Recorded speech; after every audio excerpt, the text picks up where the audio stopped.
Hey guys, I'm Joe. I'm excited to bring you this two-part series on tooling flowers with the basic tooling set. In this first video, we're going to focus on what I consider to be the three most fundamental tools in floral carving, and that's going to be your swivel knife, your bevel, and your shader. So there's a few tips on each of these tools that can hopefully get you headed in the right direction when it comes to tooling flowers. And then we'll be back in part two. We can look at flower centers and decorative cuts and really finalize and bring these flowers to life. So let's head on over and get started. Today I'm going to be tooling on a Weaver Select 8-9 ounce veg tan leather. We're going to start just by getting this wet down so it's ready to tool.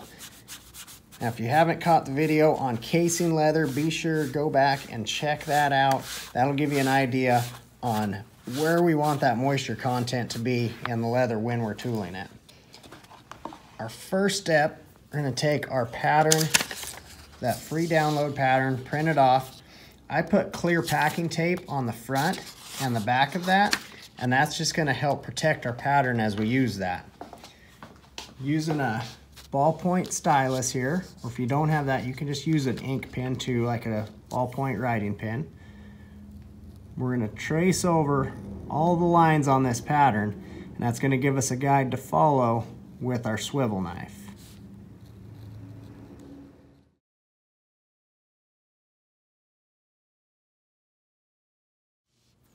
Next, with our swivel knife, we want to go through all our lines. Now, one thing to really watch for when you're running this knife is keeping that more straight up and down. We don't want to be tipping it, which is a really natural thing. A lot of people want to tip that knife so they can see where they're going, but that's going to cause an undercut. So work on keeping that knife straight up and down. And we'll start down here with this bottom petal that both lines end towards that center. So I'm going to start on one of these, pull towards us. Turn that leather so I can keep pulling that to me.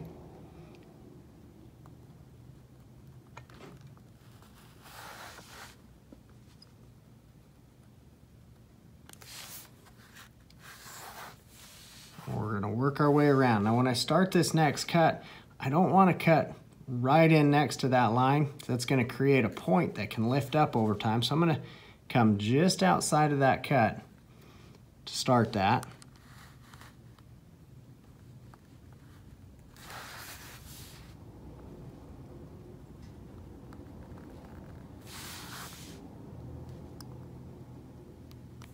Trying to keep nice smooth lines as you're pulling those lines.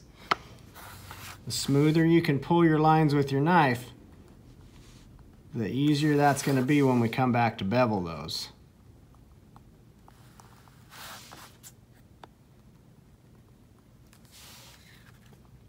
Bringing those lines right to the end, but I don't want to bring them too far over. We want to leave room to put our flower center in there.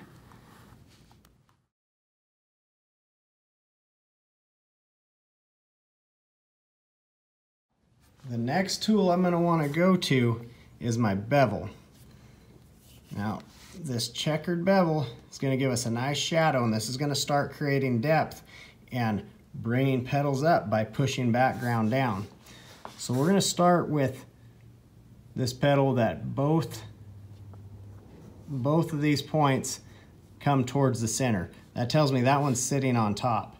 Another easy way to do it is just pick an outside edge out here, and once we start on a line, you continue on that. So that's going to help layer those petals in the right way. Hit that tool, we're going to be walking that around there.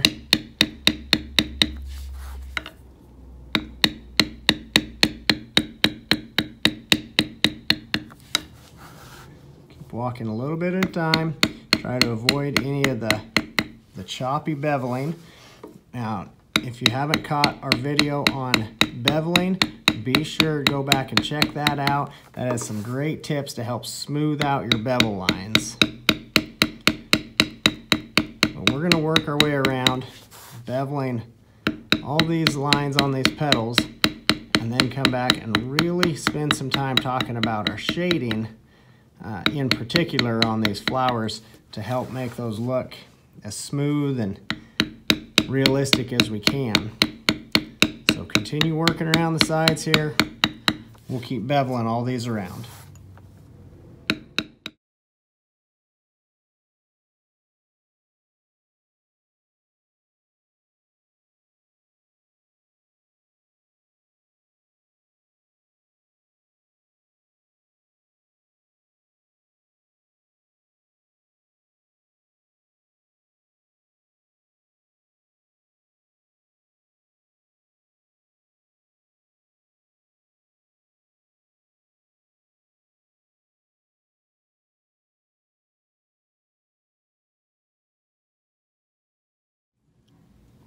Now that our beveling's done, we're going to move on to the shading in this flower. Now the bevel is going to help create depth between the object, the flower, and the background. But the shader, we're going to start creating depth within the object itself. So within this flower here, we're going to use this shader on our petals and start creating some depth there. Now I'm going to turn this here so we can see, but using the fatter part of that shader, I'm going to come down around this outside edge and I want to start looking for a highlighted ridge here. Now I'm going to create a little ridge on the outside of our petal, and then I'm also going to fade that up and we'll create a little bit of a ridge in between these bumps here. And I'll kind of show you that as we go. But let's start right down here. I'm going to tip this tool back and hit it right there. Now see on that outside, that little tiny ridge that we have going, that's what I'm watching for. Now we're gonna start that. Tipping this tool, now I'm lightening off. Hear how I lighten that tap as I come out to this side, as I'm coming towards where that indent is. I'm gonna do the same thing going the other way. Lighten that off. Now I don't want a hard line right here on this side, so I'm gonna fade down towards this center on both sides of that.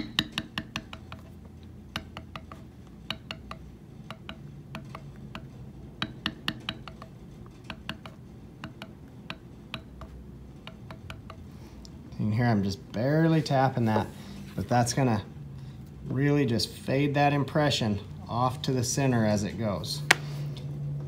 Now let's come out to this outside ridge here and we'll do the same thing.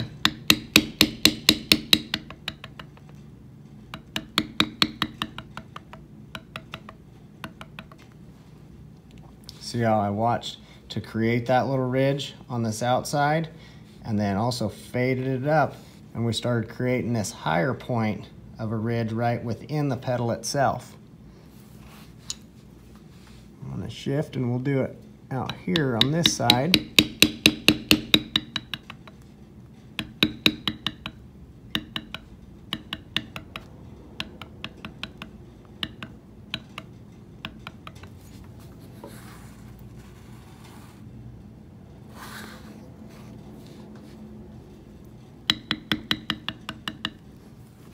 Okay, and I'm going to work my way around. Now I got a little bit tight to that one there. I'd like to see a little bit more of a ridge out there than what I let that one be. I let that get just a little close there. But that's okay. We'll roll around here. Now, the whole time I'm doing this, as I'm fading this way, I'm pulling towards this center. That's going to help with the flow of that flower and help your eye pick up the way that petal's supposed to be going, and it's not going to look as choppy that way.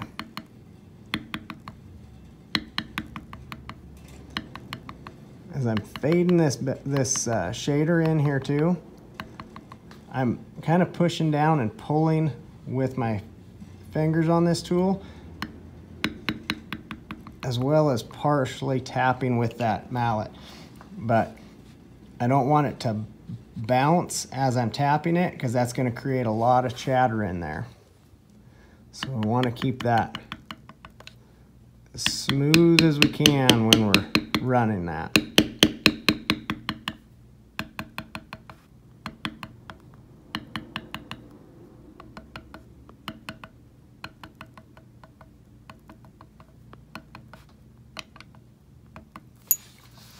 I'm also fading off real light to where we're leaving some of this petal that's not shaded. That having that difference in there is going to help create the depth. If I just went to hitting this shader really dark all the way from the outside edge to the flower center, that's not going to create any depth within the petal itself. There's not going to be that flow to it. So this can be one of the tools where you can go over and over real light here trying to smooth things up, but less is more when it comes to your actual overall picture of your shading in there.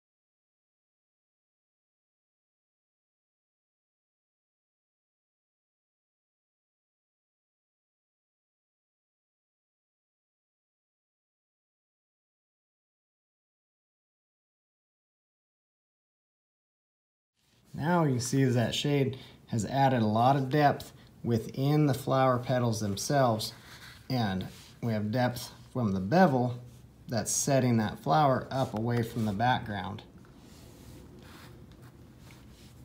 Another way we can help smooth up some of your lines, if you're having trouble as you're running your mallet as you traditionally would, you can use this shader, hold it like a pencil, and we can run and push those lines, and that'll help smooth some of that out as well.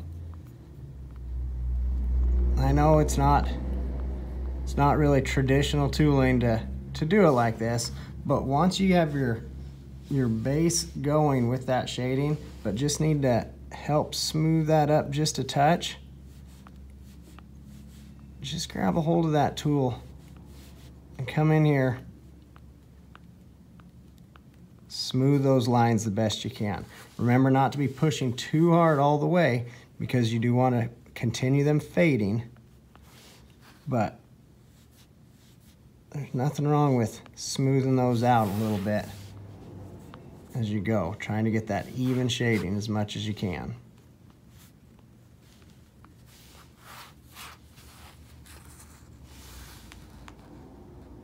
Thank you for taking your time to learn with me here today. Please remember, be patient with yourself as you're learning. Let me know what questions you have that I can help you with, and be watching for part number 2, where we look at flower centers as well as decorative cuts to finalize these flowers. Take care, and we'll see you in part 2.